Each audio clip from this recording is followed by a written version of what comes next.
பிதாசுதன் பரிசுத்த ஆவியின் பேராலே ஆமென். அன்பான சகோதர சகோதரிகளே, இந்த காலவேளை நாம் யாவரும் ஆண்டவருடைய இன்ப நாமத்திலாக நாம் கூடியிருக்கிறோம். ஆகையால் இப்பொழுது நாம் யாவரும் கண்களை மூடி நாம் ஜெபம் செய்வோமாக. விண்ணையும் மண்ணையும் உண்டாக்கினவரே, இந்த காலவேளைக்காக உங்களுக்கு நன்றி ராஜா. ஆண்டவரே, நீங்க தான் ஆண்டவரே வந்து அற்புதங்களை செய்யும்படிக்காய் ஜெபிக்கிறோம். யாரெல்லாம் தன்னையை தாழ்த்தி அர்ப்பணித்து ஜெபம் செய்கிறார்களோ ஆண்டவரே, நீர் ஒவ்வொருத்தரையும் தொட்டு நிறைவான ஆசீர்வாதங்களை கொடுத்து பலப்படுத்தும்படிக்காய் ஜெபிக்கிறோம். சோர்வுகளின் மத்தியிலும் நோய்கள் மத்தியிலும் ஆண்டவரே உம்மை நோக்கி பார்க்கிற ஒவ்வொரு கண்களும் ஆண்டவரே புது பலன் அடைவதாக. இந்த புதிய நாளுக்கான புதிய சந்தோஷத்தையும் நிம்மதியும் ஒவ்வொரு உள்ளங்களும் நீர் உருவாக்கும்படிக்காய் ஜெபிக்கிறோம். நீரே ஒவ்வொருத்தரையும் பாதுகாத்துக் கொண்டு பராமரித்து வழி நடத்தும். இது அனைவற்றும் இங்கே இயேசு கிறிஸ்துவின் நாமத்திலாக ஜெபிக்கிறேன் என் ஜீவனுள்ள நல்ல தகப்பனே. ஆமென், ஆமென். இப்பொழுது நாம் யாவரும் துதி ஆராதனைக்கு நாம் கடந்து செல்வோம். என் ஜனமே மனத்திலே இயேசுவின் ஓடிவா. இறுதி காலம், இந்த இறுதி காலத்தில் மனத்திற்கு ஓடி வரும்போது நம் ஆண்டவர் நமக்கு ஜீவனை கொடுக்கிறார்.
கொடுத்து நம் பாவங்களை மன்னிக்கிறவராய் இருக்கிறார். இப்பொழுது நம் யாரும் உன்னைத்தான் நம்பி இருக்கிறேன், உண்மை அன்றி எனக்கு வேறு யாருமே இல்லையா என்று சொல்லி இந்த பாடலை பாடி நாம் துதிப்போமாக.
அவமானம் சந்திக்கும் போது அவர் நம்மை சற்ற நிலையிலே வைத்து அவர் தாங்குகின்றவராய் இருக்கிறார்.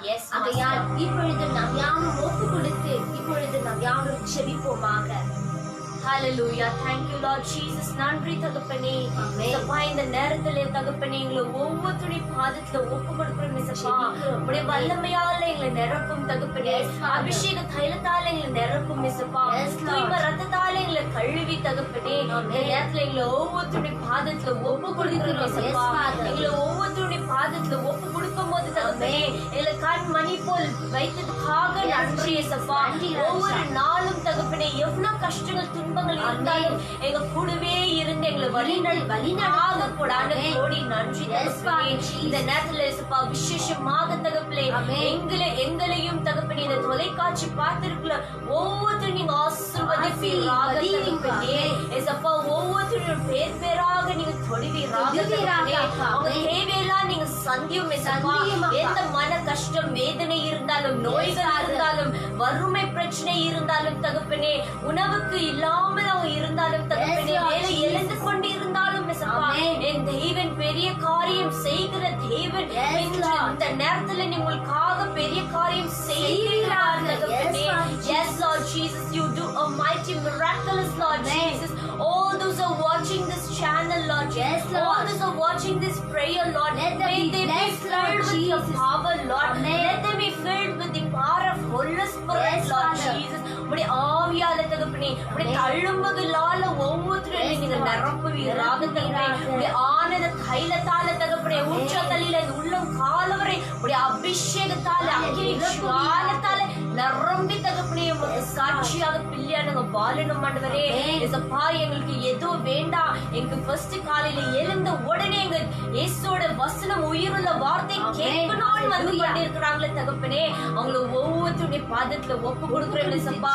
நிறைவாக ஆசீர்வாதம் குடும்பாண்டவரே. உம்முடைய கரம் எப்பொழுதும் அவங்க மேல இறங்கட்டும் தகப்பனே.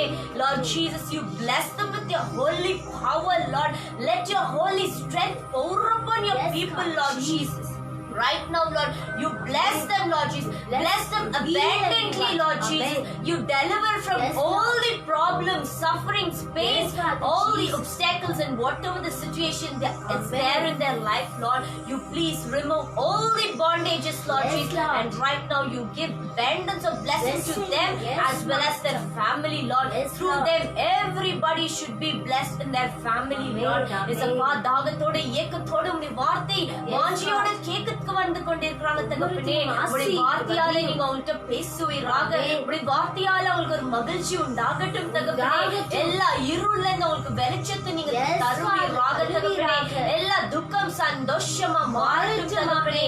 I submit our messenger under your feet Lord. It is you who's gonna speak Lord Jesus. It is your power who's gonna make the miracles Lord Jesus. Right now Lord, when he's gonna tell all the words Lord from the Holy Bible Lord, let that holy word touch each and every member Lord Jesus.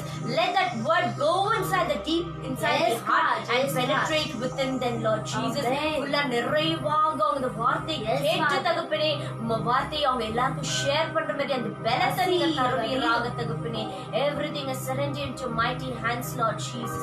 I close my prayer to Jesus. Praise the Lord. Amen. Amen. Amen. ஆண்டவராகிய இயேசுவே உம்மை போற்றுகிறோம், புகழ்கிறோம், ஆராதிக்கிறோம், நன்றி செலுத்துகிறோம். இப்பொழுது நாம் யாவரும் இறை வாக்குக்காக நாம் காத்திருக்கிறோம்.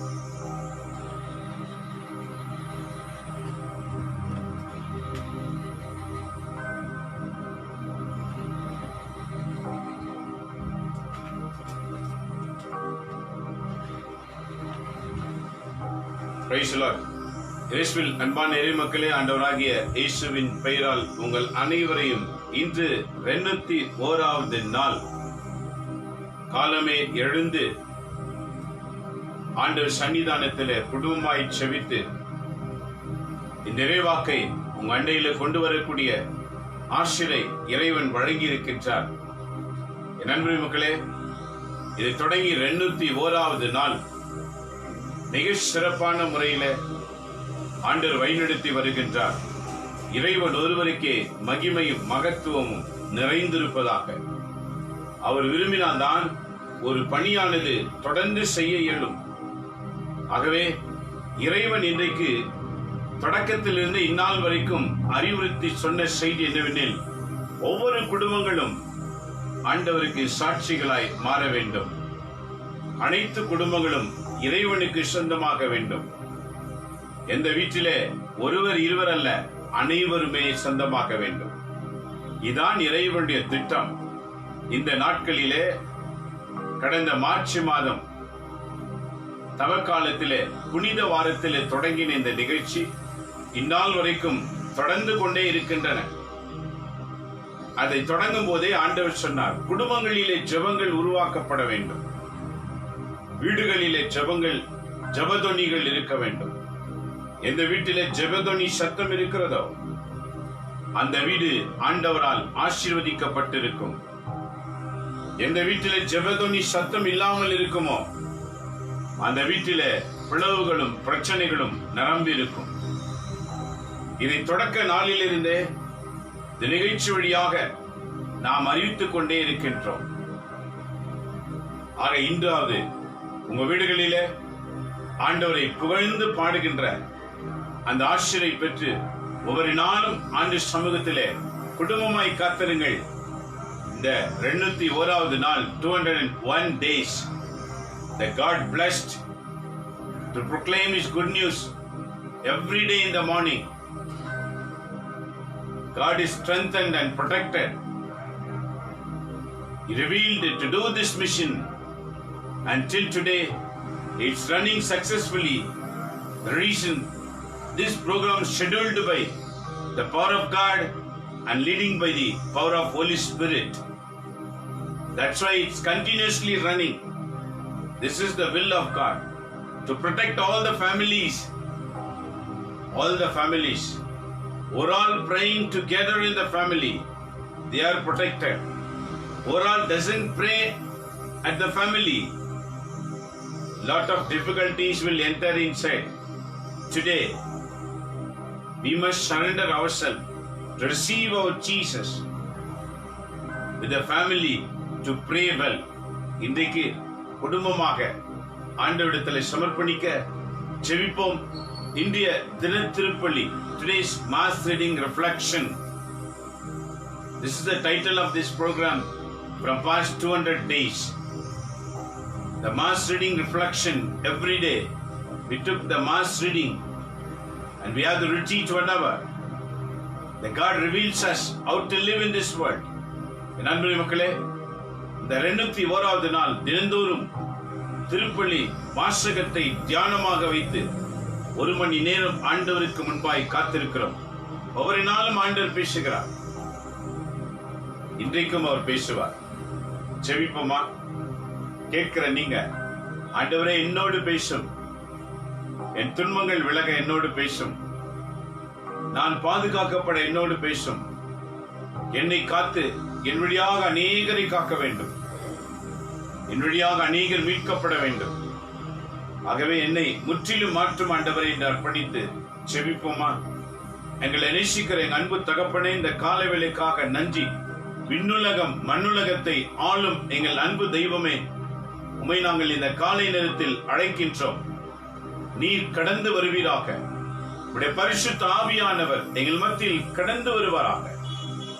எங்கள் அநேகருடைய வாழ்விலே அற்புதங்களை செய்யுங்க ஆண்டவரே, அதிசயங்களை செய்யும்.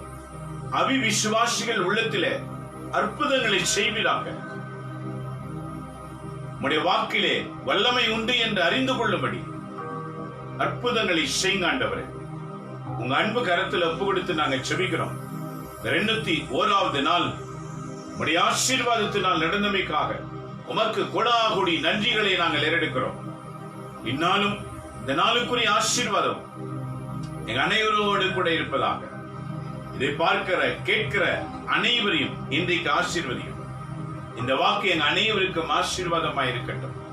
இவை அனைத்தும் எங்கள் ஆண்டவர் இயேசுவின் பெயரால் வேண்டி உமது ஆசீரோடு உடைய வாக்குகளை தியானிக்கின்றோம் எங்க நல்ல தகப்பனே.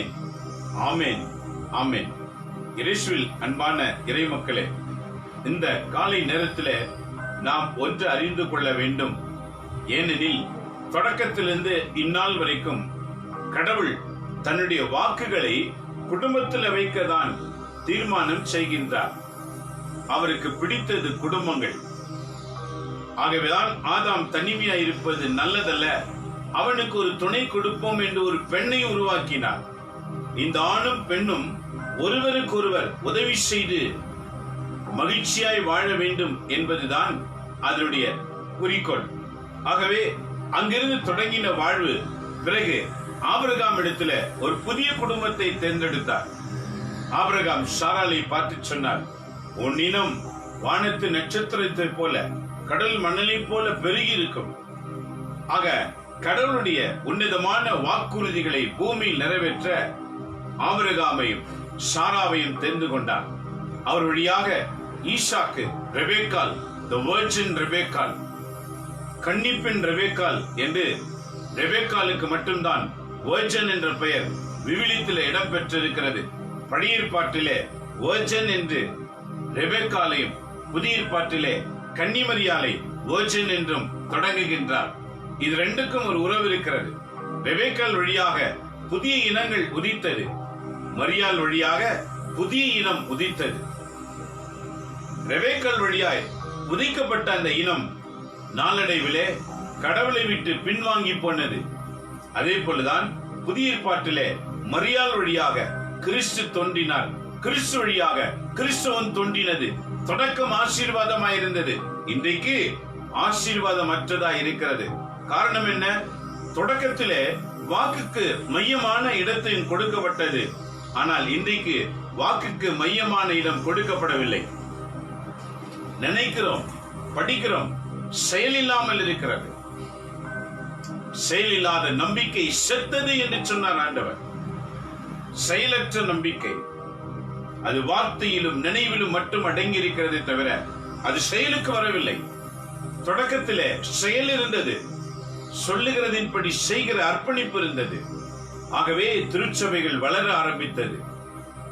அது பழைய ஏற்பாட்டு தொடக்கமாகட்டும் புதிய ஏற்பாட்டு தொடக்கமாகட்டும், இரண்டுமே வாக்குக்காக வல்லமையாய் ஆரம்பிக்கிறது.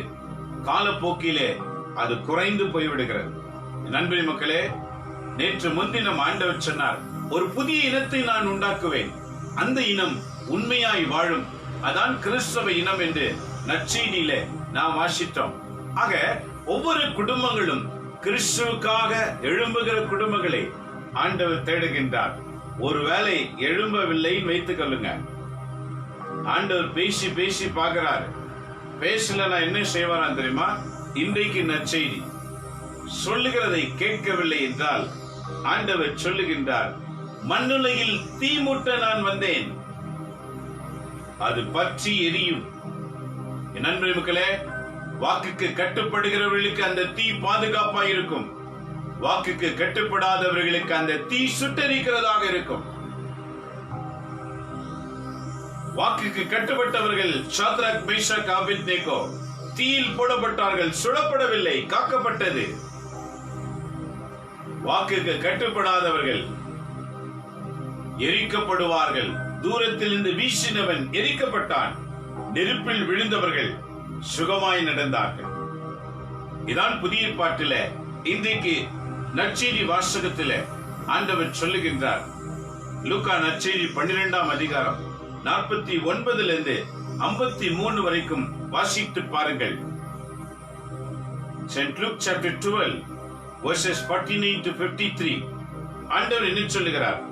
மண்ணுலகிலே தீ மூட்ட வந்தேன், அது இப்போது பற்றி எரிந்து கொண்டிருக்க வேண்டும் என்பதே என் விருப்பம். நண்பர்களே மக்களே, இதே தீ ஒளி கொடுக்கின்றது. இந்த தீயை தொட்டால் அது சுட்டெரித்து விடுகிறது. ஆக இங்கு ஆண்டவர் சொல்லுகிற வாக்கின் பொருள் என்ன? கடவுள் வெளிச்சமாய் இருக்கின்றார். அவர் ஏற்றுக்கொள்கிறவர்களுக்கு அது பாதுகாப்பாய் இருக்கும், ஏற்றுக்கொள்ளாதவர்களுக்கு அது சுட்டெரிக்கிறதா இருக்கும். ஏற்றுக்கொள்வது என்ற பொருள் என்ன? அவர் சொன்னவாறு வாழ்க்கையை மாற்றிக்கொள்வது, மனமாற்றம், பெயர் மாற்றம் அல்ல.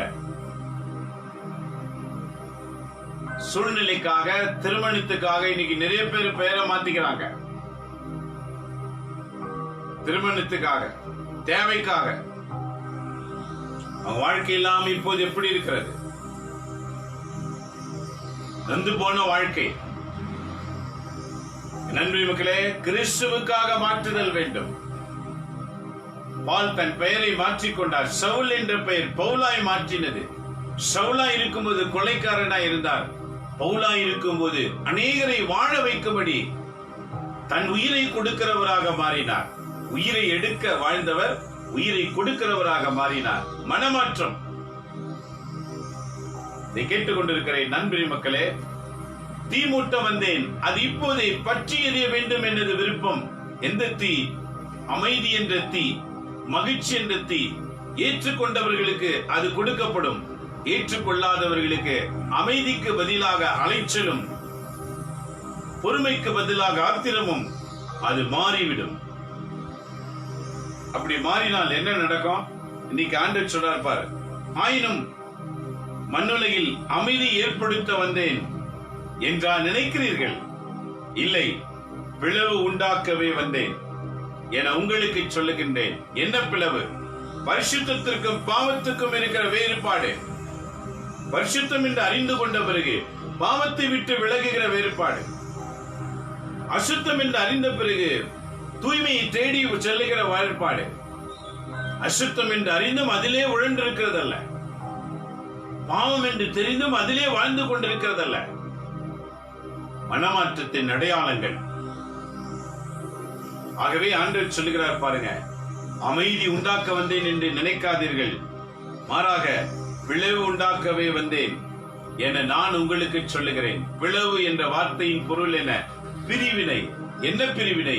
பாவத்திலிருந்து, சைத்தான் பிடியிலிருந்து, அந்தகார கிரியைகளில் இருந்து, நீ துன்பப்படுகிற துன்ப வாழ்க்கையிலிருந்து உன்னை பிரித்தெடுக்க ஆண்டவர் வந்திருக்கின்றார். வார்த்தைக்கு கட்டுப்பட்டால் விடுதலை கிடைக்கும். இல்லைன்னா என்ன நடக்கும்? இது முதல் ஒரு வீட்டில் உள்ள 5 இருப்பார்கள் என்றால் 20க்கு எதிராக 3, 3க்கு எதிராக 20 பிரிந்திருப்பர். நடக்குதா இல்லையா? ஒரு வீட்டில ஒருத்தர் 2 பேர் விசுவாசிகளா இருந்தா போதாது. அந்த வீட்டுல திரும்ப அந்த பிரச்சனை வந்துகிட்டே இருக்கும். பிரிவினை, கலகம். பசாசுக்கும் கடவுளுக்கும் ஒரு வீட்டுல எப்படி இடம் இருக்க முடியும்? ஒற்றுமை இருக்குமா? எப்பதானே சிறு சிறு சிறு சண்டை வந்துகிட்டு தானே இருக்கும். ஆக இது ஆண்டவர் எதை குறிக்கின்றார்? ஒரு வீட்டில் 5 இருந்தால் 5 ஆண்டவர் வாக்குக்கு கட்டுப்பட வேண்டும். எங்க மனைவி செபிக்கிறாங்க, என் கணவன் செபிக்கிறாங்க, பிள்ளைங்க செபிக்கிறாங்க, நான் எப்படி வேணாலும் இருப்பேன் நினைச்சு வாழ்கிற வீட்டில பிளவுகள் இருந்து கொண்டுதான் இருக்கும். வார்த்தைக்கு கட்டுப்பட்டால் 5க்கும் ஆசீர்வாதம். வார்த்தை கட்டுப்படவில்லை என்றால் அது பிளவுண்ட வீடாய் தான் இருக்கும். அம்மாவா இல்லையா? யோசித்து பாருங்க. ஜெபிக்கிறவங்க ஜெபிக்காதவங்க கூட எவ்வளவு போராட்டம் நடந்து கொண்டிருக்கிறது. விழுத்த வாசிக்கிறவங்க வாசிக்காதவங்க கூட எவ்வளவு போராட்டம் நடக்கிறது. வாசிக்கிறவங்க சொன்னா வாசிக்காதவங்க அவ்வளவு ஈஸியா ஏற்றுக்கொள்வது கிடையாது. அவங்க நிறைய செய்தார்கள் என்றால் இவங்க ஒண்ணுதான் செஞ்சிருப்பாங்க, காலம் புலா அந்த ஒண்ணுதான் பேசுவாங்க. இவங்க செய்யற நிறைய தவற மறந்துடுவாங்க. கேட்டா சொல்ல, நீங்க ஜெபிக்கிறீங்களே? என் அன்பு கிறிஸ்தவ குடும்பங்களே, குடும்பமாக ஆண்டவருக்கு தேவை என்று இன்றைக்கு ஆண்டவர் சொல்லுகின்றார். ஒரு வீட்டில் எத்தனை பேர் இருப்பீங்களோ அத்தனை பேரும் ஆண்டவருக்கு தேவை. இல்லை என்றால் அந்த வீடு பிளவுபட்டு கொண்டுதான் இருக்கும். யார் யாருக்கு பிளவு வரும்? 53வது வாக்கியம், தந்தை மகனுக்கும். இன்னைக்கு நிறைய வீட்டுல பாருங்க, அப்பாவும் பிள்ளையும் பேசிக்கிறதே கிடையாது. தந்தை மகனுக்கும் பிரிவினை. நிறைய வீட்டுல பிள்ளைங்க அப்பா கிட்ட பேச மாட்டாங்க, அப்பா பிள்ளைங்க கிட்ட பேச மாட்டாங்க. காரணம் என்ன? கடவுளின் வாக்கு மேல் இருக்கிற பயமில்லாத ஒரு வாழ்க்கை. கடவுள் வாக்கு ஒரு நல்ல தகப்பனா இருக்கணும்னு சொன்னாரு, இருக்க முடியல. பிள்ளைகளுக்கு நல்ல பிள்ளைங்களா இருக்குன்னு சொன்னார், இருக்க முடியல. ஏனெனில் பெற்றோர்கள் தேவனுக்குள் ஆண்டவருக்குள் வாழ்ந்தால்தான் பிள்ளைங்க வாழ முயற்சிக்க முடியும். பெற்றோர்கள் வழிகாட்டிகளா இருக்க வேண்டும் பிள்ளைகளுக்கு. கணவன் மனைவியும் செவிக்கிறவர்களா இருந்தால் அந்த பிள்ளைகளும் செவிக்க தொடங்குவார்கள். அவங்களே விலகி இருப்பார்கள் என்றால் அவர்களின் தீமை அந்த பிள்ளைகளை தொடர்கிறதா இருக்கிறது, அவங்களை பிரித்து விடுகிறது. நீங்க எத்தனை கிறிஸ்தவ குடும்பத்தில தகப்பனோடு பிள்ளை பேசுவது கிடையாது, பிள்ளையோடு தகப்பன் பேசுவது கிடையாது. காரணம் என்ன? கடவுள் மேல் இருக்கிற பயம் இல்லாததுதான். கடவுள் சொன்ன வாக்குகளை கேட்டு நடக்காம இருக்கிறது தான் காரணம். ஆண்டவர் சொல்லுகிறார் பாருங்க, தகப்பனுக்கும் மகனுக்கும் பிரிவினை உண்டாகும், தாய்க்கும் மகளுக்கும் பிரிவினை உண்டாகும். இன்னைக்கு எத்தனையோ வீட்டுல மகனும் தாயும் பேசிக்க மாட்டாங்க, சிறு சிறு சிறுன்னு இருப்பாங்க. இருக்கிறது அல்லவா? ஆண்டவர் சொல்லுகிறார், மாமியாருக்கும் மருமகளுக்கும் பிரிவினை உண்டாகும். இன்னைக்கு மாமியார் மருமக சண்டை எத்தனை ஊர்கள்ல இருக்குது. இதனால எத்தனை விளைவுகள் வருகிறது. நகோமி போல வாழ்க்கை இருக்கிறதா? ரூத் நகோமி ஒரு சிறந்த மாமியார் மருமகள் விவிலியத்தில் இடம்பெற்றிருக்கிறது. தன்னுடைய ரூத்தை தன் மருமகளா நினைக்காம மகளா அவன் நினைத்ததினால், மருமகளான ரூத்து மாமியார் என்று நினைக்காமல் அம்மா என்று நினைத்தார். இந்த இருவருக்குள் இந்த உறவு நெருங்க காரணம் என்ன? இருவருமே கடவுளின் வாக்குக்கு கட்டுப்பட்டவர்கள். ரூத்துடைய வீடியோவை நீங்க யூடியூப்ல பாருங்க. யூதர்களை விட ரூத் ஒரு கல்லை வணங்குகின்ற ஒரு பெண். என்றைக்கு நகோமியுடைய மகனை திருமணம் செய்ய தீர்மானித்தாலோ அவன் 10 கட்டளை அவளுக்கு கிஃப்டாக கொடுக்கின்றான். அவள் 10 கட்டளையை படிக்கிறாள். இன்னைக்கு பாருங்க, ஒரு காதல் உறவு கொண்டால் உலகத்தை தான் கொடுத்து கொண்டிருப்பார்கள், வார்த்தையை கொடுப்பது கிடையாது. ஆகவேதான் அந்த வாழ்க்கை அசிங்கப்பட்டு போது. ரூத் ஒரு கல்லை வணங்குகின்றவள்.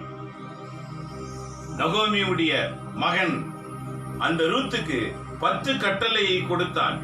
இதுதான் எங்க குல வம்சத்தின் கடவுள் வாக்கு, இதை கற்று அறிந்து கொள். அவ படிக்க படிக்க கல்லை விட்டு விலகினாள், செய்கிற தவறை விட்டு விலகினாள். ஏன் அன்றைக்கு வாழ்ந்த யூதர்களை விட இவர் சிறந்த பெண்ணாக வாழ தீர்மானித்தாள்.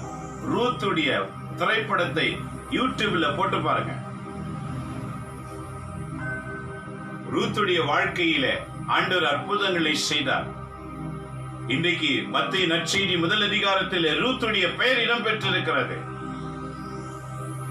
இயேசுவின் வம்ச வரலாறிலே ரூத்தும் ஒரு பங்குதாரராக மாறுகின்றாள். கல்லை வணங்கி இருந்தவர். இதை கேட்டுக்கொண்டிருக்கிற நண்பரே மக்களே, கடவுளுடைய வாக்கு உன் உள்ளத்துல இருக்கிற வரைக்கும் தான் உனக்கு பாதுகாப்பு. அதை விட்டு விலகிவிட்டால் உனக்கு ஒரு பாதுகாப்பும் கிடைக்காது. இதை கேட்டுக்கொண்டிருக்கிற நண்பரே மக்களே, ஆண்டவர் சொல்லுகிறார், மாமியார் மருமகளுக்கு விரோதம் வரும். எப்போது? கடவுள் வார்த்தையை உள்ளத்துல வைத்துக் கொள்ளாம இருக்கும் போது, அந்த வார்த்தைக்கு ஏற்றவாறு வாழாம இருக்கும் போது அவங்க பிரிந்து போவாங்க. இன்னைக்கு எத்தனை குடும்பம் பிரிஞ்சு இருக்கிறது. மாமியாரை கவனிக்கின்ற மருமகள் எத்தனை பேர் இருக்கின்றார்கள். வயதான காலத்திலும் அவர்கள் ஓல்டேஜ் ஹோம், முதியோர் இல்லத்தில் அல்லவா இருக்கின்றார்கள். முதியோர் இல்லத்தில் இருக்கிற வயதான தாயை பார்த்து கேட்டு, என்னம்மா, ஐயோ ஏன் தான் வந்தான்னு தெரியல, என்னையும் புள்ளியும் பிரிச்சுட்டா. காரணம் என்ன? பிளவு எப்படி இடம்பெறுகிறது? கடவுளுடைய வாக்கு இல்லாத காரணத்தினால் தான் இன்றைக்கு குடும்பங்களிலே பிளவுகள் இருக்கின்றன. ஒருவருக்கு ஒருவர் விரோதமாய் பேசுகின்றோம்.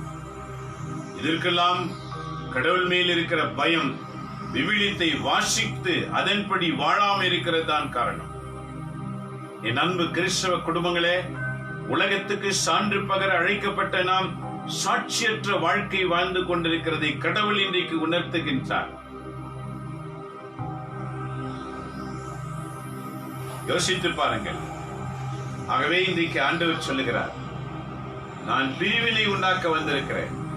உண்மைக்கும் அசுத்தத்திற்கும் வேறுபாடு நீங்கள் கற்றுக்கொள்ள வேண்டும். உண்மைக்கும் பொய்யுக்கும் வேறுபாடை கற்றுக்கொள்ள வேண்டும். நன்மைக்கும் தீமைக்கும் வேறுபாடு கற்றுக்கொள்ள வேண்டும். பரிசுத்தத்திற்கும் பாவத்துக்கும் வேறுபாடை கற்றுக்கொள்ள வேண்டும். இந்த ரெண்டையும் பிரித்து பார்த்து பரிசுத்தத்திற்கு வர வேண்டும், பாவத்தை விட்டு விலக வேண்டும். உண்மைக்கு வர வேண்டும், பொய்யை விட்டு விலக வேண்டும். அமைதிக்கு வர வேண்டும், கோபத்தை விட்டு விலக வேண்டும். இந்த ரெண்டும் இருக்கிற இடத்துல எப்பவுமே பிரச்சனை வந்துகிட்டு தான் இருக்கும். இதான் இன்றைக்கு நற்செய்தி வாசகத்தில ஆண்டவர் தெளிவுபடுத்துகிறார். குடும்பத்திலே ஏன் பிளவுகள்? நான் நுழையும் போது ஏன் பிளவுகள்? காரணம், ஈசு ஆண்டவர் குடும்பத்தில் நுழையும் போது பிரச்சனை அதிகரிக்கிறது. ஏன் தெரியுமா? அந்நாள் வரை பிசாசு அந்த வீட்டை ஆண்டு கொண்டிருந்தது.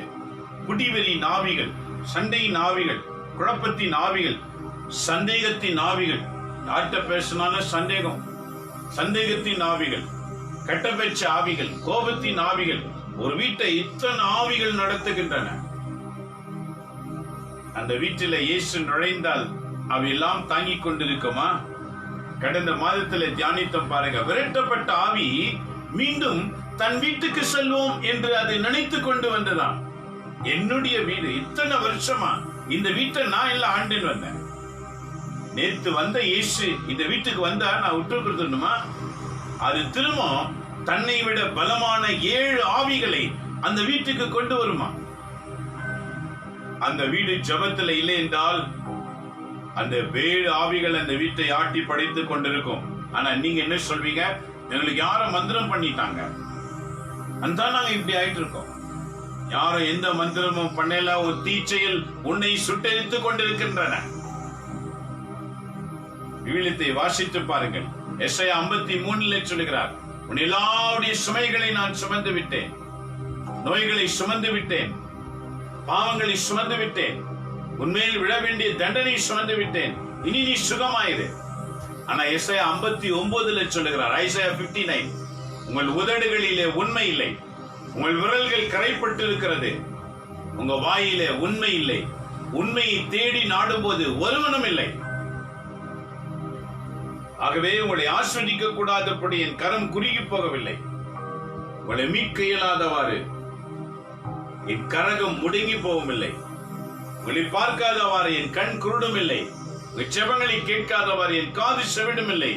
உங்களுடைய தீச்செயல்களை எனக்கும் உங்களுக்கு நடுவே பிளவு உண்டாக்கி இருக்கிறது, பிரித்து விட்டு இருக்கிறது.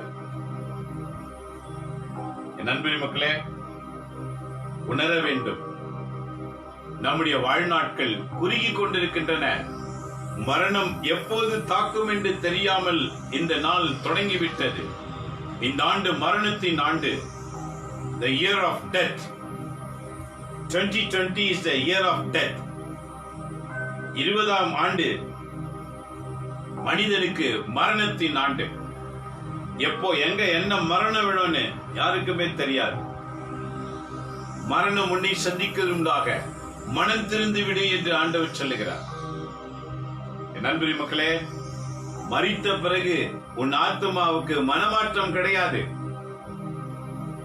உயிரோடு இருக்கும்போது ஒரு மனிதன் திருந்தவில்லை என்றால், செத்த பிறகு அந்த தீச்சல் நிமித்தம் நரக தண்டனை காத்திருக்குமே தவிர அந்த பேரில என்ன ஜெபம் பண்ணாலும் அந்த ஆத்மத்துக்கு விடுதலை கிடைக்காது. தண்டனை வேணா குறைக்கலாம் உன்னுடைய ஜெபத்தை கேட்டு, ஆனா நரகம் தான், சொர்க்கம் தான். சொர்க்கம் என்பது இந்த பூமியிலே பரிசுத்தமாய் வாழ்கிறவர்களுக்கு கொடுக்கப்படுகிற இடமாய் இருக்கிறது. நண்பரே மக்களே, கடவுள் ஒவ்வொரு நாளும் நம்மோடு பேசுகிறார். நம் செயல் மாற வேண்டும், நம் திட்டங்கள் மாற வேண்டும், நம்முடைய பேச்சுகள் மாற வேண்டும். அது கிறிஸ்து இயேசு கற்றுக் கொடுத்த வாக்கின்படி இருக்க தயாரிக்க ஆண்டவர் அழைக்கின்றார். ஒருவேளை கட்டுப்படவில்லை என்றால் அந்த குடும்பத்திலே பிளவுகள் வந்து கொண்டே இருக்கும். இன்னைக்கு எத்தனை குடும்பத்துல பாருங்க, பிள்ளைங்க பெற்றோரை எதிர்த்து பேசுறாங்க, அப்படியே மறைக்கிறாங்க. இன்னைக்கு இருக்கிற ஆண் பிள்ளைகளை அடிச்சு பாரு, அப்படியே மறைச்சுக்கிட்டு நிக்குவா. அப்படியே ஏன்? பெற்றோர்கள் நீங்க ஜெபிக்கிறது கிடையாது. பெற்றோர்கள் நீங்க விவிலியத்தை வாசித்து ஆண்டு சமூகத்திலே காத்திருப்பது கிடையாது. இன்றைக்கு வளர்கிற பிள்ளைகள் மரித்துக் கொண்டு நிற்கின்றார்கள். அது ஆணா இருந்தாலும் சரி, பெண்ணா இருந்தாலும் சரி. எந்த அளவுக்கு உண்மை உங்களுக்கே தெரியும். உங்க வீட்டில் இருக்கிற பிள்ளைங்க எந்த அளவுக்கு ஒபீடியன்ட் பண்றாங்க. ஒரு முறை, 2 முறை, 3வது முறை கண்ணெல்லாம் முட்டைக்கண் ஆயிடும். அப்படியே நண்பர்களே மக்களே, இன்றைக்கு பிள்ளைங்க நம்மளை ஏன் திட்டுறாங்கன்னு புரிந்து கொள்ளாத பிள்ளைங்க வளர்த்தது பெற்றோர்கள். நம்மளை ஏன் அடிக்கிறாங்க, நம்ம ஏன் திட்டுறாங்கன்னு பிள்ளைங்க புரிந்து கொள்வது கிடையாது. அந்த புரிந்து கொள்ளாத குணம் கொடுத்தது யார்? பெற்றோர்கள். சிராக் ஆகமத்தை வாசித்து பாருங்கள். ஒரு குடும்பத்தை எப்படி நடத்த வேண்டும் என்று விவிலியத்தில் இடம் பெற்றிருக்கிறது. ஒரு நல்ல தகப்பன் எப்படி இருப்பான், ஒரு நல்ல தாய் தன் பிள்ளைகளை எப்படி வளர்ப்பான். சிராக் ஆகமத்தை எடுத்து வாசித்து பாருங்கள். அது குடும்பத்துக்கான எழுதப்பட்ட ஒரு விசேஷமான புத்தகம். நண்பரே மக்களே, விவிலிய வாக்குகள் நம் வாழ்க்கை இந்த பூமியில எப்படி வாழ வேண்டும் என்று சொல்லிக் கொடுப்பதற்காக ஆண்டவர் திருவிவிலியத்தை பைபிளில் கொடுத்திருக்கிறார். ஆனா அது என்ன ஷெல்ஃப்ல தான் இருக்கும், டிராயர்ல இருக்கும், பீரோல இருக்கும். சமயத்துக்கு சந்தர்ப்பத்துக்கு வாசிக்கிறவங்களா இருப்போம். ஆனால் கடவுளின் வாக்கு வாசிக்க வேண்டும், தீர்மானித்து நான் இதன்படி வாழ வேண்டும் என்று தீர்மானித்து செயல்படுகிற கிறிஸ்தவ குடும்பங்கள் ஆண்டவருக்கு தேவை. அதான் இன்னைக்கு வாசிக்கும் போது வார்த்தை கேட்டால் மீட்பு, கேட்காவிட்டால் பிளவு உண்டாகும். அந்த பிளவை சரிப்படுத்த என்ன செய்யலாம்? இன்றைக்கு முதல் வாசகம் பதிலளிக்கின்றன. வீழ்த்தை வாசிக்கும் போது இன்றைக்கு முதல் வாசகம் எபேசியர் 3ஆம் அதிகாரத்துல 14 முதல் 21 வரை வாசித்து பாருங்கள். இன்றைய திருப்பலியின் முதல் வாசகம் என்ன சொல்லுகிறது? இதன் காரணமாக விண்ணுலகிலும் மண்ணுலகிலும் உள்ள ஒவ்வொரு குடும்பமும், அண்டர்லைன் பண்ணி வச்சுக்கோங்க, விண்ணுலகில் இருக்கிற குடும்பம், மண்ணுலகில் இருக்கிற ஒவ்வொரு குடும்பமும், ஒவ்வொரு குடும்பம்னா you are the part of this family. உங்க குடும்பத்தையும் எங்க குடும்பத்தையும் தான் சொல்றார் ஆண்டவர். நம்ம எல்லாரும் குடும்பத்தையும் சொல்றார், ஒவ்வொரு குடும்பமும். எபேசியர் 3ஆம் அதிகாரம் 14வது வாக்கியம், Ephesians chapter 3 verse 14.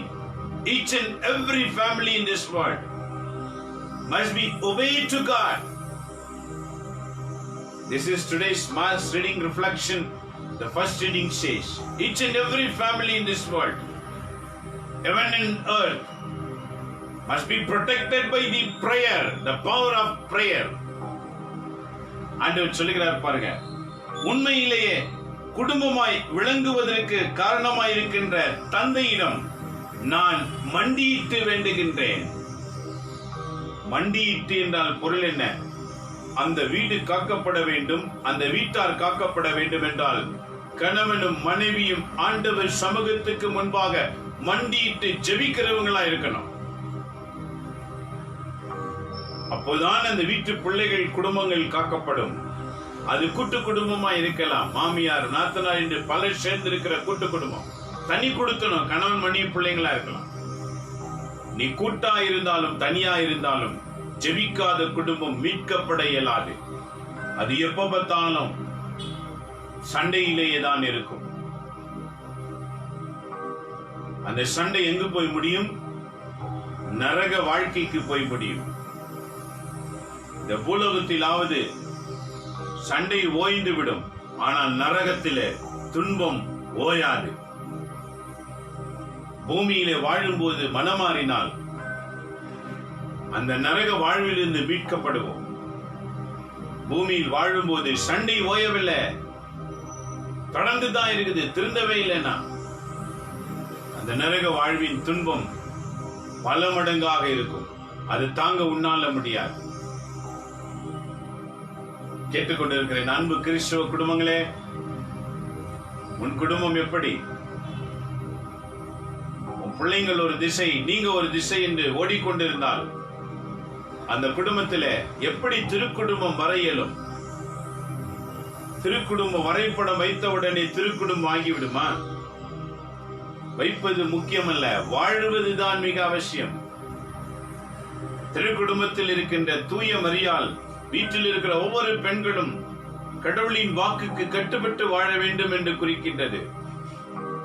திருக்குடும்பத்தில் இருக்கிற யோசேப்பு ஒவ்வொரு கணவனும் நீதிமானாய் கடவுள் வாக்குக்கு கட்டுப்பட வேண்டும் என்று எழுதப்பட்டு சொல்லுகின்றன. திருக்குடும்பத்தில் இருக்கிற இயேசு, ஒவ்வொரு வீட்டில் பிறக்கிற பிள்ளைகள் இயேசுவுக்கு சொந்தமான வேண்டும் என்று அந்த படத்தின் அர்த்தங்கள் சொல்லப்படுகிறது. படத்தை வச்சிருக்கீங்க, ஆனா வாழ்கிற வாழ்க்கை மட்டும் வேறாயிருக்கிறது. செயலற்ற நம்பிக்கை செத்து போனதாக இருக்கும் என்று சொன்னார். செத்த வாழ்க்கையில எப்படி அமைதி கிடைக்கும்? ஒற்றுமை எப்படி கிடைக்கும்? ஆக மாற்றத்திற்கு வழி என்ன? மண்டியிட்டு செபிப்பது. இன்றைய முதல் வாசகத்திலே பால் சொல்லுகின்றார், விண்ணுலகிலும் மண்ணுலகிலும் இருக்கிற ஒவ்வொரு குடும்பத்திற்கும் மண்டியிட்டு செபிக்க வேண்டும். மண்டிட்டுனா என்ன அர்த்தம்? முழங்காலிலே செபிக்கலாம், முழு முழங்காலிலே. பாதி உட்காந்துக்கிட்டு நெலிஞ்சு நெலிஞ்சு உட்கார்றதெல்லாம் கிடையாது. முழு முழங்காலிலே நிற்க வேண்டும். இல்லையென்றால் சாஷ்டாங்கமாய் விழ வேண்டும். இந்த ரெண்டுல ஒன்று வைராக்கியமா செய்து பாருங்க. அதிசீக்கிரத்தில் உங்க வீட்டிலே மாற்றுதலை உன் வழியாக ஆண்டவர் கொடுக்க காத்திருக்கிறார். நன்றி மக்களே, இறைவாக்கு எந்த அளவுக்கு நமக்கு சிறந்த வழியிலே நடத்துகிறது. இறைவாக்கு கேட்பது மாத்திரமல்ல, அதை சிந்தனை செய்து செயலில் கொண்டு வர வேண்டும். இதான் நம்முடைய தாய் மரியாளுடைய வழிபாடு. அவங்க வாக்கு கேட்டாங்க, சிந்தித்தாங்க, செயல கொண்டு வந்தாங்க. இன்னைக்கு உங்க வாழ்க்கை கேட்பதோடு நின்று விடுகிறது. அது சிந்தனை செய்வது கிடையாது, செயல வருவது கிடையாது. இப்படி வாழும்போது எனக்காக வேண்டிக் கொள்ளும் என்றால் யார் வேண்டிக் கொள்வார்கள்? உன் பிள்ளைக்கு நீயே சொல்லி சொல்லி பார்த்துட்டு நீயே கை நவிழ்த்து விட்டுற இல்ல. ஐயாது ஒரு தரித்திர பிள்ளை அதை சொன்னா கேட்காதுன்னு பெற்றோர்கள் வாயிலேயே இந்த வார்த்தைகள் அவங்க சொந்த பிள்ளைங்க மேல வருகிறதை இன்னைக்கு நிறைய பேர் இடத்துல பார்க்கலாம். கீழ்ப்படியாதவர்களுக்கு எப்படி வேண்டினால் கிடைக்கும்? நண்பினை மக்களே, இன்றைக்கு ஆண்டவர் நம்மோடு பேசுகிறார். குடும்பங்கள் கடவுளுக்கு சொந்தமாக்க வேண்டும். இதுதான் கடவுளின் திட்டம். தொடங்கும் போதும் குடும்பம் தான், முடிக்கும் போதும் குடும்பம் தான். புதிய ஏற்பாட்டு தொடக்கமும் குடும்பம் தான். இறைப்பணி தொடங்கின 12 அப்போஸ்தலர்களும் குடும்பத்தினர்கள் தான். கடவுள் குடும்பத்தின் மேல் கவனமாய் இருக்கின்றார். ஆக உங்க குடும்பம் யாருக்குரியது? கிறிஸ்துவ குடும்பம் என்று வார்த்தையில் அடக்கி விடாதே, அது வாழ்க்கையில் அறிவிக்கக்கூடியது. காலமே உன் குடும்பம் கடவுளை தரிசிக்க வேண்டும். அந்த நாளுக்குரியதை கடவுளத்தில் பெற்றுக்கொண்டு எவருக்கெல்லாம் எதெல்லாம் கொடுக்க நம்மை வைத்து ஆண்டவர் காத்திருக்கிறாரோ அதுக்கான தகுதியை நாம் பெற்றுக்கொள்ள வேண்டும். வார்த்தை கொடுப்பது மாத்திரமல்ல, வாழ்ந்து காட்டுவது, செய்து காட்டுவது, பல வகையில கிறிஸ்து வெளிப்பட உன்வழியாய் காத்திருக்கின்றார். ஆகவே இன்றைக்கு ஆண்டவர் சொல்லுகிறார், உன் குடும்பம் மீட்கணும், மண்டியிட்டு ஜெபிக்கணும். பால்சுடர் பாருங்க, தந்தையிடம் நான் மண்டியிட்டு வேண்டுகின்றேன், அவருடைய அளவற்ற மாட்சிக்காக உங்கள் உள்ளத்திற்கு வல்லமையும் ஆற்றலும் தம் தூய ஆவி வழியாக தந்தருளுவீராக. ஒவ்வொரு குடும்பமும் தூய ஆவியினால் நடத்தப்பட வேண்டும். Each and every family must be led by the power of Holy Spirit. There only the God's presence will be there. Obedience will be there. Discipline will be there. The prayer will be there. The word, the God's word, meditation will be there. Which family is meditating the word of God, that family led by the power of Holy Spirit. Many family will pray without Bible word. They are not led by the Holy Spirit. The reason, the Holy Spirit sent to lead only, one and only through the word only. Realize yourself. You doesn't practice the word of God, the power of Holy Spirit won't be there in you. நண்பர்களே, மக்களே, கடவுளின் வாக்கை நிறைவேற்ற வந்தவர் தான் தூய ஆவியானவர். எவருக்குள் தூய ஆவி இருக்கின்றாரோ அவர்கள் கடவுள் வாக்கை தவிர வேற எதையுமே பேச மாட்டார்கள். எவருக்குள் தூய ஆவி இல்லையோ அவங்க உலகத்தில் இருக்கிற செய்தி எல்லாம் கொண்டு வந்து கொடுப்பாங்க, பாரம்பரியத்தெல்லாம் கொண்டு வந்து கொடுப்பாங்க. இவங்க தூய ஆவி செயல்பாடு இல்லாதவங்க. ஏனெனில் தூய ஆவியின் செயல்பாடு கடவுளின் வாக்கை உலகிலே நிறைவேற்றுவது மட்டும்தான், உன்வழியாக. இதான் இன்னைக்கு பால் சொல்லுகிறார். உன் குடும்பம் சீரடைய, உன் வீட்டார் மீட்கப்பட என்ன தேவை? வல்லமையும் ஆற்றலும் தம் தூய ஆவி வழியாக உனக்கு தந்தருளுவீராக. The beginning church was led by the power of Holy Spirit. They led only the Bible word, nothing else. The church was started growing. நன்றி மக்களே, இதுதான் இன்றைக்கு ஆண்டவர் உன்னிடத்திலும் என்னிடத்திலும் எதிர்பார்க்கின்றார். அதுதான் திருப்பலி உண்டாக்கப்பட்டது, திருப்பலி வாசகங்கள் அமைக்கப்பட்டது. ஒவ்வொரு குடும்பங்களும் கேட்டு கேட்டு நல்ல குடும்பங்களாக மாற வேண்டும். நன்றி மக்களே, சிந்தனை செய்து பாருங்கள். ஆண்டவர் உன்னையும் என்னையும் அழைக்க காரணம் அதுதான். ஆகவே நம்பிக்கையின் வழியாக கிறிஸ்து உங்கள் உள்ளங்களில் குடிக்கொள்வாராக. அன்பே உங்கள் வாழ்வுக்கு ஆணியவராய் அடித்தளமாய் இருக்கட்டும். பாருங்க, அன்பு ஆணி வேராக, அடித்தளமாக என்று சொல்லுகிறார். அப்படின்னா என்ன அர்த்தம்? ஆணி வேர் என்றால் ஆழமாக, அடித்தளம் என்றால் deep foundation. The love must be deep foundation in your heart. That love called the God's love, not human love. மனிதனுடைய அன்பு கிடையாது. கொடுத்தா தான் அன்பு செய்வாங்க, சொன்னதை கேட்டா தான் அன்பு செய்வாங்க, இல்லைன்னா வெறுத்து ஒதுக்கிடுவாங்க. கடவுளுடைய அன்பு வேற. நீ உன்னை கொடுத்தாலும் உன்னை கொடுக்காவிட்டாலும் உன்னை நேசிக்க ஒருவர் இருக்கின்றார், அவர் இயேசு. நாம் செய்த பாவத்துக்கும், செய்து கொண்டிருக்கிற பாவத்துக்கும், செய்ய போகிற பாவத்துக்கும் ஒரே முறை சிலுவையில இருந்தவர். கேட்டுக்கொண்டிருக்கிற நண்பரி மக்களே, எவ்வளவு உன்னதமான இறைவன் என்ன உரைக்கின்றார்? நம்பிக்கையின் வழியாக எப்படி ஒருவருக்கு நம்பிக்கை வரும்? அந்த வார்த்தைக்கு ஏற்றவாறு வாழும் போதுதான் நம்பிக்கை வரும். சும்மா நான் நம்புறேன் பிதட்டிக் கொள்கிறதுனால எல்லாம் வராது. நம்பிக்கை என்பது பிதட்டுதல் அல்ல, அது வாழ்ந்து காட்டுவது. கிறிஸ்துவின் வார்த்தைகளை கடைபிடித்து வாழ்ந்து காட்டுவது. ஆண்டவர் இப்படிதான் சொல்லியிருக்கார், நான் இப்படித்தான் இருப்பேன். இயேசு எனக்கு இப்படிதான் வாழ சொல்லியிருக்கார், நான் இப்படிதான் வாழ்வேன். இப்படி வாழ்ந்து காட்டுகிறது தான் நம்பிக்கையின் அடையாளம். நண்பரி மக்களே, உலகத்துக்கு நம்மை அடையாளங்களாக இறைவன் உருவாக்கி வைத்திருக்கின்றார். ஒவ்வொரு கிறிஸ்தவ குடும்பங்களும் பிற இனத்தார் மக்களுக்கு அடையாளமாய் வெளிப்பட வேண்டிய குடும்பம். ஆனால் இன்றைக்கு எந்த அடையாளத்தை காட்டுகிறது? சண்டை, கோபம், கூச்சல், கொள்ளை, இவைகளை தான் அடையாளமாய் காட்டிக் கொண்டிருக்கிறது. எதை காட்ட வேண்டுமோ அதை காட்டவில்லை, எதை காட்டக்கூடாதோ அதை குடும்பத்திலிருந்து வெளிப்படுத்துகிறது.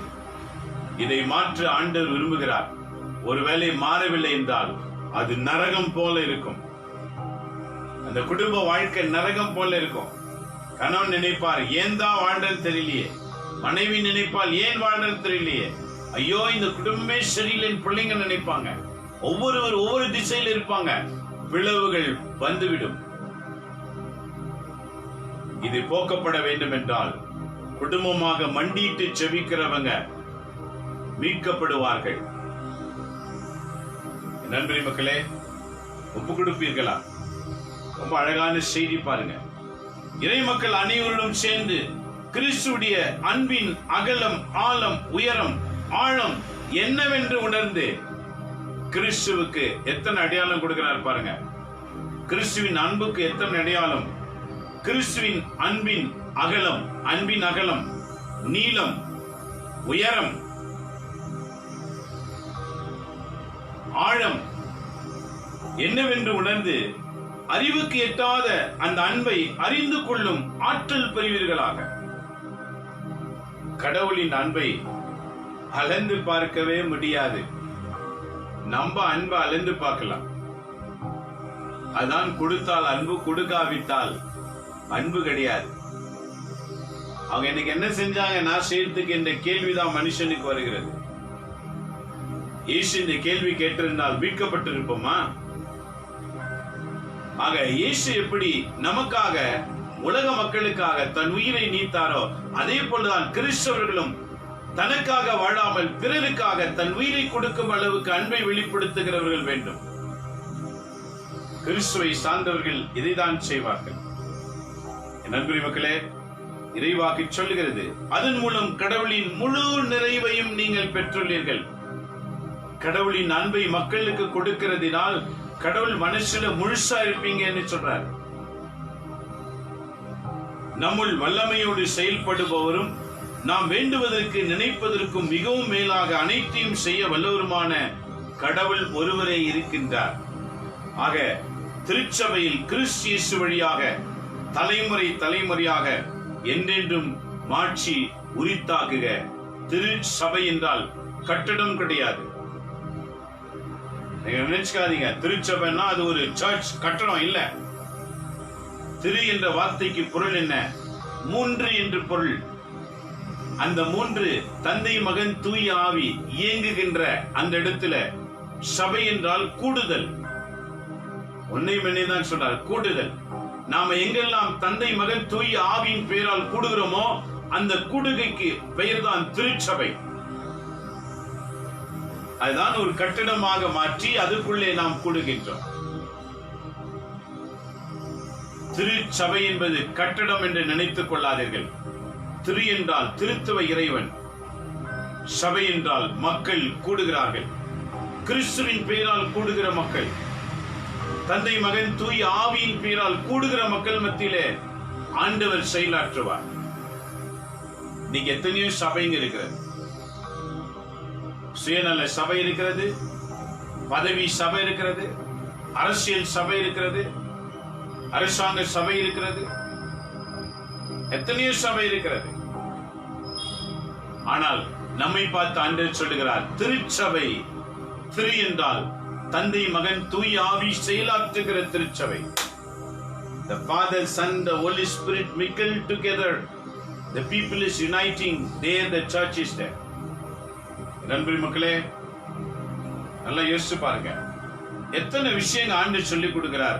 அங்கு கடவுள் மாட்சி பெறுகிறார். எந்த இடத்துல கடவுள் இல்லையோ அங்கு மாட்சி பெற மாட்டார். கொள்ளை நோய் தாக்கிக் கொண்டிருக்கும். ஏனெனில் இயேசுவை தேடி வந்தவர்கள் கொள்ளை நோய்க்கு விடுதலை, பிசாசுக்கு விடுதலை, எல்லாத்துக்கும் விடுதலை, வெறுமையாய் போனது கிடையாது. இன்னைக்கு கிறிஸ்தவங்களை தேடி வருகிறவர்களுக்கு விடுதலையே கிடைப்பதில்லை. கிறிஸ்தவங்களையே பற்றி பிடித்துக் கொண்டது. ஏன்? வாக்கின் மேல் நம்பிக்கை இல்லை. வாசிக்கிறோம், கேட்கிறோம், வாழ்விலே மாற்றுதல் இல்லை. அதே குடிக்காரதனம் தான், அதே சண்டைக்காரதான், அதே மோசம், அதே திருட்டு, அதே பொய். ஆகவே இன்றைக்கு பால் சொல்லுகிறார் பாருங்க, கடவுளின் அன்பு ஆழத்தை அறிந்து கொள்ளுங்கள், நீளத்தை அறிந்து கொள்ளுங்கள், உயரத்தை அறிந்து கொள்ளுங்கள். அது வாழ்நாள் முழுதும் கடைபிடிக்கக்கூடியது. நண்பு இறைமக்களே, வார்த்தை நம்பிக்கையோடு வாழ்கிறவர்கள் அவர்களும் விடுதலை அடைந்து மற்றவர்களையும் விடுதலையாக்குவார்கள். இறைவாக்கை நம்பிக்கையற்ற நிலையில் எடுத்துக் கொள்ளுகிறவர்கள் அவர்களும் விடுதலை அடைய மாட்டாங்க. மற்றவங்களும் அவங்க வழியாக தொத்திக் கொள்ளும். அவங்களும் தொட்டா இவங்களும் தொத்திக்கும், இவங்களுக்கு அவங்களும் தொத்திக்கும். தொற்றுதல் நோய் பரவிக்கொண்டே இருக்கிறது. கட்டுப்பாட்டுக்குள் வருவது கிடையாது. ஏன்? கட்டுப்படுத்துகிற கடவுளின் ஆவி மனிதனுக்குள் இயங்கும் போதுதான் அது கட்டுப்பாட்டுக்குள் வரும். நண்பர்களே, மக்களே, இந்த காலை நேரத்தில் அர்ப்பணிக்க வேண்டும். இன்றைய பதிலுரை பாடல் மிக அருமையாக இருக்கின்றது. படித்து பாருங்க. திருப்பாடல் 33, சங்கீதம், சாம்ஸ் 33. நீதிமான்களே, ஆண்டவரில் களி கூறுங்கள். நீதியுள்ளோர் அவரை புகழ்வது பெரும் மனதாயிருக்கும். யாருடைய வாயில புகழ்ச்சி, கடவுளை புகழ்கிற புகழ்ச்சி இருக்கிறதோ அவங்கதான் யோசப்பு போல நீதிமான்கள் என்று சொல்லுகிறார். யோசப்பு நீதிமான். இன்னைக்கு நிறைய பேர் வந்து ஸ்லீப்பிங் ஜோசப் வச்சுக்க நாம சொல்றோம். அவர் கண்ட கனவு போல நமக்கு வரும். உண்மைதான். யாருக்கு வரும்? யோசப்பு போல நீதிமானா இருக்கிறவங்களுக்கு தான் தரிசனம் வரும். எல்லாருக்கும் வந்துடாது, எல்லாருக்கும் வர முடியாது. யோசப்பு போல நீதிமானாய் மாறுகிற கணவன்மார்கள் உருவாகணும். அப்பதான் அந்த வீட்டுக்கு தரிசனம் கிடைக்கும். இதுதான் ஆண்டவர் சொல்லுகிறார். நீதிமான்களே, ஆண்டவரில் களி கூறுங்கள். நீதியுள்ளோர் அவரை புகழ்வது பெருந்தனமே.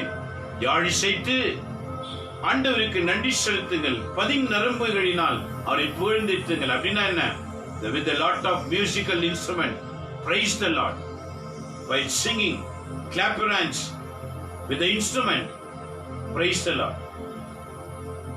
ஒரு ஜபத்துல என்ன இருக்குன்னு பாருங்க. ஒரு வீட்டில யாழிசைத்து இசைகளோடு கடவுளை புகழ்ந்து பாடுங்கள். அவர் அதை விரும்புகின்றார். ஒவ்வொரு வீடும் கடவுளை புகழ்ந்து பாடுகிற வீடு எதுவோ அந்த வீட்டை கடவுள் விரும்புகின்றார்.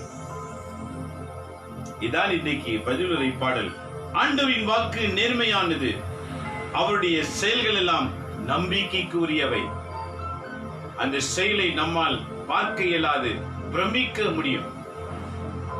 உன் வழியாக செய்ய போகிற செயல். நண்பர்களே மக்களே, ஆகவே என்ன முடிக்கிறார் பாருங்க. 18வது வாக்கியம், திருப்பாடல் 33, 18, 19. தமக்கு அஞ்சி நடப்போரையும் தம் பேரன்புக்கு காத்திருப்போரையும் கடவுள் கண்ணோக்குகின்றார். கடவுள் பார்வையில யாருக்கெல்லாம் இரக்கம் கிடைக்கும்? அவருக்கு அஞ்சி நடக்கிறவர். அஞ்சுனா என்ன அர்த்தம்? அவர் பார்த்த உடனே நடுங்கிறதா? இல்ல, எவரெல்லாம் அவர் வாக்கைக்கு படி கடைபிடிக்கிறார்களோ அதுதான் அஞ்சுவதற்கு அர்த்தமாகும். கேட்ட வார்த்தையின்படி யார் நடக்க முயற்சிக்கின்றார்களோ அவங்க கடவுளுக்கு அஞ்சுவதற்கு அடையாளமாய் அமைக்கப்படும். பார்த்து நடுங்குவது கிடையாது. என் அன்பு மக்களே, சிந்தனை செய்து பாருங்கள். அவருக்கு அஞ்சுவோருக்கு அவர் பார்வையில் அருள் கிடைக்கும். அவர்கள் உயிரை சாவி நின்று காக்கின்றார். கொள்ளுகிற நோய் உன்னை தொடாதவாறு உன்னை காக்கின்ற கடவுள் இருக்கின்றார். இன்னைக்கு கவர்மெண்ட்ல என்ன சொன்னாங்க பாருங்க. பிரதமர் ஒரு அறிக்கையிட்டார். The lockdown is closed, but corona not closed. இந்திய நாட்டு பிரதமர் அறிக்கையிட்டார். லாக்டவுன் முடிந்து விட்டது. No more lockdown. பட் கொரோனாவுக்கு முடிவு வரல. அது இன்னும் நிறைய வளர்ந்து விட்டது. யாரால் கட்டுப்படுத்த முடியும்? ஆண்டவர் சொல்லுகிறார், எவரெல்லாம் ஆண்டவருக்கு அஞ்சி நடப்பார்களோ, எவரெல்லாம் ஆண்டவர் நடப்பார்களோ அவங்க சாவி நின்று காக்கப்படுவார்கள். அதான் இன்றைக்கு வாசகம். உங்கள் உயிரை சாவி நின்று காக்கின்றார். அவர்கள் பஞ்சத்திலிருந்து வாழ்வழிக்கின்றார். இன்னைக்கு பஞ்சகாலம் இல்ல, வேலை போய்விட்டது, பாதி சம்பளம், வாழ்க்கையில் என்ன செய்வது தெரியல. ஒரு பக்கம் ஸ்கூல்ல இருந்து நோட்டீஸ் அனுப்புறாங்க, மறுபக்கம் வாடிக்கையாளர் ஓனர் நோட்டீஸ் அனுப்புறாங்க, மறுபக்கம் வாங்கின பொருட்களுக்கு இஎம்ஐ கட்டணும். இப்படி பல பிரச்சனை. பஞ்சத்தின் காலம் இன்றைக்கு மக்களை வாட்டுகிறது. ஆனா ஆண்டவர் சொல்லுகிறார், நீ மீட்கப்பட்டிருந்தால் உன் பஞ்சத்தை காக்கிறவர் ஆண்டவராய் இருக்கின்றார். என் அன்புரிய மக்களே, மனமாற்றம் அடைந்தால் எவ்வளவு பாதுகாப்பு இருக்கிறது பாருங்க. மனமாற்றம் அடைவது அவ்வளவு சுலபம் அல்ல. ஏனெனில் விரட்டப்பட்ட பசாசு திரும்ப சக்தியோடு திரும்பி வரும். நீங்க சக்தி பெற்றிருந்தாதான் எதிர்க்க முடியும். சக்தி பெறுவதற்கு என்ன செய்யணும்? குடும்பமா ஜெபிக்கணும், குடும்பமா மண்டியிட்டு ஜெபிக்கணும். இதான் முதல் வாசகத்தினுடைய விளக்கம். குடும்பமா மண்டியிட்டு ஜெபிக்கணும். மண்டியிட்டு ஜெபிக்கலன்னா இன்றைக்கு நற்செய்தியில் ஆண்டவர் சொன்னார், பிளவு உண்டாகும். பிளவு உண்டால் என்ன ஆகும்? சாவு உன்னை துரத்தி கொண்டிருக்கும். ஆக இந்த நற்செய்தி வாசகத்துல ஜெபிக்காத குடும்பம், கீழ்ப்படியாத குடும்பம் பிளவுபடும். இன்னைக்கு முதல் வாசகத்துல பவுல் சொல்லுகிறார், ஜெபிக்கிற குடும்பம் பாதுகாக்கப்படும். திருப்பாடல் பதிலுரை பாடல் சொல்லுகிறது. என்ன என்று வாசித்து பாருங்க. பதிலுரை பாடல் வாசிக்கும் போது ஆண்டவர் சொல்லுகின்றார், என்ன? நீ ஆண்டவருக்கு கீழ்ப்படிந்து நடந்தால், அவர் வார்த்தையின்படி வாழ்ந்தால் உன் உயிர் காக்கப்படும். கொள்ளை நோய் உன்னை அணுக முடியாது. நீ சாகாமல் இருப்பாய். என் அன்பு மக்களே, இன்றைய குடும்பம் பாதுகாக்கும்படி இந்திய திருப்பள்ளி வாசகம் நமக்கு அறிவுறுத்துகின்றது. ஆகவே இந்த திருப்பள்ளி வாசகத்தை திரும்ப படிங்க, குடும்பமா படிங்க, ஆண்டுடைய வல்லமையை பெற்றுக் கொள்ளுங்க. இந்த நேரத்துல நாம் ஜெபிக்க போகிறோம். என்ன ஜெபிக்கணும்? ஆண்டவரோடு ஜெபிக்க கற்றுக்கொள்ள வேண்டும். மண்டியிட்டு தன் பாவத்துக்காக அழுது ஜெபிக்கிற குடும்பம் மீட்கப்படும். தான் தவறுக்காக அழுது ஜெபிக்காத குடும்பம் இன்னும் வறட்சியிலும் அதிக வறட்சியும் காணும், துன்பத்திலும் அதிக துன்பத்தை காணும். ஆக எல்லாவற்றுக்கும் முடிவு ஒண்ணுதான், மண்டியிட்டு ஜெபிப்பது. ஆகவே இன்றைய வாசகத்தின்படி ஜெபிக்கிற குடும்பங்களாக மாறுவோம். ஆண்டவர் உங்கள் அனைவரையும் மீட்டுக் கொள்வாராக. கண்களை மூடி மன்றாடுவோம், செபிப்போமாக. எங்களை நேசிக்கிறதான எங்க அன்புள்ள தகப்பனே, இந்த காலை வேளைக்காக நன்றி செலுத்துகிறோம். இன்றைய வாசகத்தின்படி விண்ணில் உள்ள மண்ணில் உள்ள ஒவ்வொரு குடும்பமும் உம்முடைய வார்த்தைக்கு கட்டுப்பட வேண்டும் என்று நீர் உரைத்த வாக்கை நாங்கள் நினைவு கூர்ந்து செபிக்கிறோம். என்னோடு ஜெபிக்கிற ஒவ்வொரு குடும்பத்தையும் ஆசீர்வதிப்பீராக. வீட்டில் இருந்து கொண்டு ஆண்டவரே உம்மை பார்த்து ஜெபித்துக் கொண்டிருக்கிற உமது பிள்ளைகள் மேல் ஆசீர்வாதம் கடந்து வரட்ட ஆண்டவர். அறிந்தும் அறியாமலும் செய்த தவறுகளை என் ஆண்டவருடைய இரத்தத்தினால் கழுவி சுத்திகரிப்பீராக. இனிமேல் ஒவ்வொரு வீடும் ஜெபிக்கிற வீடாக, ஒவ்வொரு உள்ளத்திலும் ஜெபம் செய்கிற ஆவியை நிரப்பும்படிக்காக நாங்கள் ஜெபிக்கிறோம். அன்னன்னைக்குரிய வாக்குகளை வாசித்து அதன்படி ஜெபித்து குடும்பத்தை நடத்துகிற ஒவ்வொரு கணவனையும் மனைவியும் உண்டாக்குவீராக. ஒவ்வொரு வீட்டில் இருக்கிற கணவன் மனைவி விசேஷமாக ஜெபிக்கிற ஆண்டவர், இவர்களை மரியாதை போலும் யோசேப்பை போலும் புதிதாக்குவீராக. ஆசீர்வதியும் ஆண்டவரே. தாய் மரியாளுக்குள் இருந்த அந்த பரிசுத்தம் இன்னைக்கு குடும்பங்களில் இருக்கிற ஒவ்வொரு பெண்களுக்குள்ளும் பரிசுத்தம் உண்டாவதாக.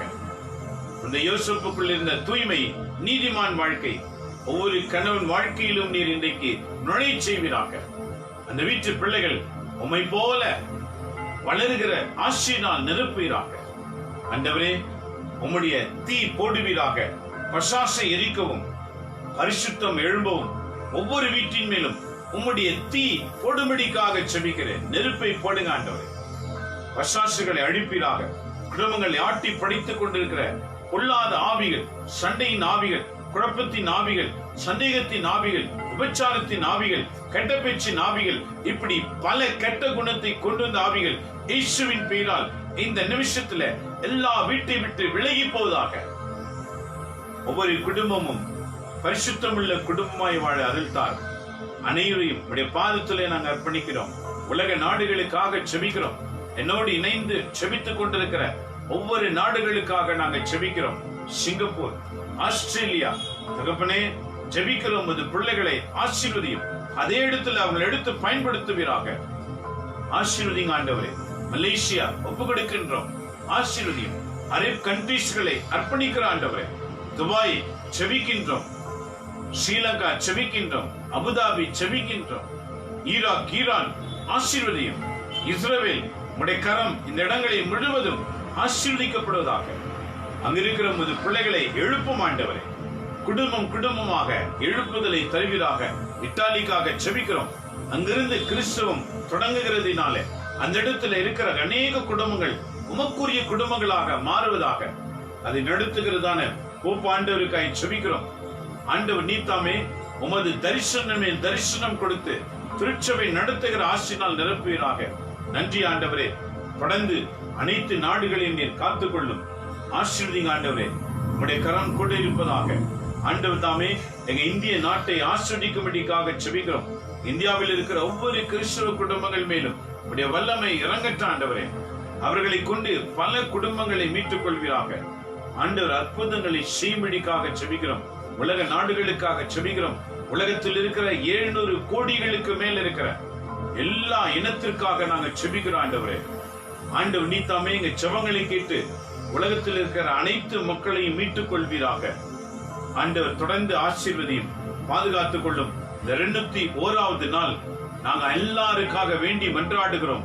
நீர் ஆசீர்வதிப்பீராக, அங்கீகரிப்பீராக, ஏற்றுக்கொள்வீராக. இவெல்லாம் எங்கள் ஆண்டவர் இயேசுவின் பெயரால் வேண்டி உமது ஆசீர்வாதத்தை ஒவ்வொரு கிறிஸ்தவ குடும்பங்களுக்கும் அவர்களை சுற்றி இருக்கிற வேறு மற்ற இனத்தாருக்கும் பெற்றுக்கொள்கிறோம் எங்க நல்ல பிதாவே. ஆமேன், ஆமேன், ஆமேன். என் நண்பரி மக்களே, மறந்துடாதீங்க.